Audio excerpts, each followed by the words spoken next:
सभी साथियों का मैं स्वागत करता हूं अपने YouTube चैनल सुरेंद्र सिंह बोरा में। साथियों, जैसा कि आप देख रहे हैं कि पीछे भी मौसम सुहाना है और मेरे चेहरे पर भी मुस्कुराहट है, तो आप अंदाज़ा लगा सकते हैं कि आज हम जो है कि बीएड ब्रिज कोर्स के बारे में बात कर रहे हैं। जैसा कि आप सभी साथी जानते हैं और सभी साथियों को उत्सुकता है कि बीएड ब्रिज कोर्स में एनसीटी से किस तरीके के सवाल हमारे द्वारा पूछे गए हैं या कोर्ट के द्वारा पूछे गए हैं, तो उन्हीं विषयों से संबंधित बातचीत कर लेते हैं कि अक्सर जो है कि बात हमेशा प्राथमिक शिक्षक भर्ती की होती है। और प्राथमिक शिक्षक भर्ती के बारे में आप जानते हैं कि राज्य की प्राथमिक विद्यालय में सहायक शिक्षक भर्ती संबंधित विषय की जो बात करते हैं कि जैसा कि आप जानते हैं प्राथमिक शिक्षक भर्ती संबंधित नियमों को जो है एनसीटी बनाती है। ठीक है, एनसीटी बनाती है, लेकिन जो एनसीटी की अधिसूचना है उसमें प्राथमिकता शब्द कहीं भी नहीं है। एक चीज़ आपको बता देता हूँ कि जो भी प्राथमिक शिक्षक की जो भर्ती होती है, प्राथमिक शिक्षक भर्ती संबंधित नियम जो होते हैं वो एनसीटी बनाती है। तो एनसीटी में ने जो है अपनी अधिसूचना में प्राथमिकता जैसा शब्द कहीं पर भी नहीं दिया है, लेकिन उत्तराखंड सरकार ने डीएलएड डिग्री धारकों को प्राथमिकता देने की बात कैसे सोची और शिक्षक भर्ती के नियम कैसे बदले, तो ये बात कर लेते हैं हम कि जैसा कि आपने समझ लिया है कि उत्तराखंड सरकार ने जो है कि डीएलएड जो प्रशिक्षित उम्मीदवार हैं तो वो जो है कि उनको नियम 9 कहाँ से लाए और कैसे उनको जो है प्राथमिकता देने की बात सोची और कैसे जो है कि शिक्षक भर्ती में परिवर्तन करा, कैसे जो है कि अधिसूचना जो है कि वो नियमों को बदला गया है। तो उस विषय पर बातचीत कर रहे हैं और यही हमने एनसीटी से भी यही जवाब मांगा है कि आपके यहाँ। जबकि आपको एक चीज़ और बता दूं, बिहार हाई कोर्ट के डिसीजन की बात बता दूं, तो बिहार हाई कोर्ट ने जो है कि एक डिसीजन दिया था कि उसमें उन्होंने कहा कि बीएड वाले और डीएड वालों को जो है कि समान माना जाए और उसी के आधार पर मेरिट बनाई जाए, जो है कि उनकी शैक्षिक योग्यता जो है कि बीएड कैंडिडेट्स हों, जो बीएड प्रशिक्षित उम्मीदवार हों और डीएलएड कैंडिडेट हों, उनको जो है कि समान माना जाए और उनको प्राथमिक शिक्षक में जो है कि समान मेरिट लिस्ट में रखा जाए। तो सरकार ने जो है कि बिहार सरकार नहीं मानी, तो बाद में जो है कि मामला कोर्ट में गया। तो कोर्ट में जाने के बाद जो है कि सरकार ने जो है कि विभाग से जवाब मांगा। तो विभाग से जवाब मांगने के बाद जो है कि कोर्ट के द्वारा डिसीजन दिया गया है कि जो नियमावली जो है कि प्राथमिक शिक्षक की बनी है तो उसमें जो है कि सीधे सीधे अनुच्छेद 14 और 16 का उल्लंघन किया गया है। साथियों, जैसा कि आपको पता है कि अनुच्छेद 14 और 16 क्या है, मैं पूर्व के वीडियो में भी अनुच्छेद 14 और 16 की बात बता चुका हूं। वर्तमान में जो है कि एनआईओएस डीएलएड वाले हों या विभागीय डीएलएड वाले हों या बीएड वाले हों, तो पटना प्राथमिक शिक्षक भर्ती जो है कि बिहार प्राथमिक शिक्षक भर्ती में सबको समान मेरिट लिस्ट में जो है कि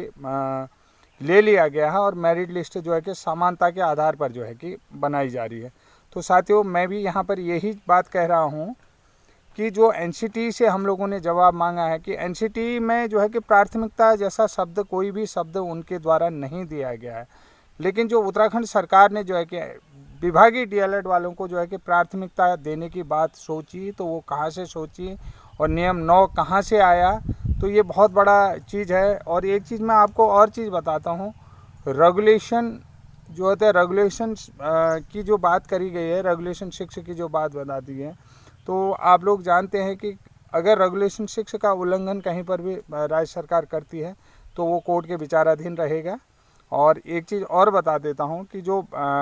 काउंसिल बॉडी होती है भर्ती से संबंधित नियम वो ही बनाती है, काउंसिल बॉडी ही बनाएगी, गवर्नमेंट नहीं बनाएगी। ये चीज़ भी आप बता सके। अगर कुछ नियमों में परिवर्तन होता है तो राज्यपाल के अधीन जो है कि राज्य सरकार जो है कि राज्यपाल को कुछ अधिकार होते हैं, राज्यपाल के अधिकारों का प्रयोग करते हुए राज्य सरकार कुछ नियमों को जो है कि ढीला छूट दे सकती है, ऐसा तो संभव है। लेकिन जो प्राथमिकता वाली बात आई, तो वो प्राथमिकता वाला शब्द कहाँ से आया। आप लोग मेरे वीडियो से बहुत सारे लोग नाराज़ भी होते हैं कि आप जानकारी सही नहीं देते हैं या आपकी जानकारी करेक्ट नहीं होती है, साथियों, मेरी जानकारी अगर करेक्ट नहीं होती है तो आप अपना कमेंट नीचे दें, कमेंट में दें कि ये नियम ऐसा है, तो मैं उस बात को मानूंगा। जब आप किसी चीज़ का प्रूफ ही नहीं दे रहे हैं तो मैं कैसे मान लूँ कि मेरी जानकारी सही नहीं है। और दूसरी बात है कि मैं आप लोगों से कहता हूं कि मैं भी जो है कि कोई वो तो हूँ नहीं कि कानून विशेषज्ञ तो हूँ नहीं, कानून की बात कर रहा हूं, बट लेकिन जो है कि कहीं पर भी नियम अगर गलत लगते हैं तो आदमी एक बार सोचता है कि यार ये नियम गलत बना तो बना कैसे। और प्राथमिक जो शिक्षक भर्ती उत्तराखंड में है तो उसमें जो है डीएलएड वालों को प्राथमिकता वाला जो शब्द आया वो आया कहाँ से, उसके पीछे क्या है, इसका जवाब अब जो है कि एनसीटी के अधिसूचना के बाद ही हमको मिलेगा। एनसीटी की जो अधिसूचना होगी उसमें प्राथमिकता शब्द तो है नहीं कहीं भी, लेकिन जो है कि राज्य सरकार ने प्राथमिकता की बात कही है तो कहाँ से है, और उन्होंने जो है कि उसको अलग से वरीयता देने की बात करी है तो नियम अनुच्छेद 14 और 16 का उल्लंघन है। और एक चीज़ और बता दूं कि जो भी प्राथमिक शिक्षक संबंधी भर्ती जो है कि बीएड ब्रिज कोर्स हो या कोई भी कोर्स हो, उसके लिए नियम जो है कि काउंसिल बॉडी ही बनाएगी, जो है कि जो वो है एनसीटी है तो उसको सारे अधिकार हैं तो एनसीटी के ही नियम लागू होंगे। और दूसरी बात एक चीज़ और बता देता हूँ, बहुत सारे साथी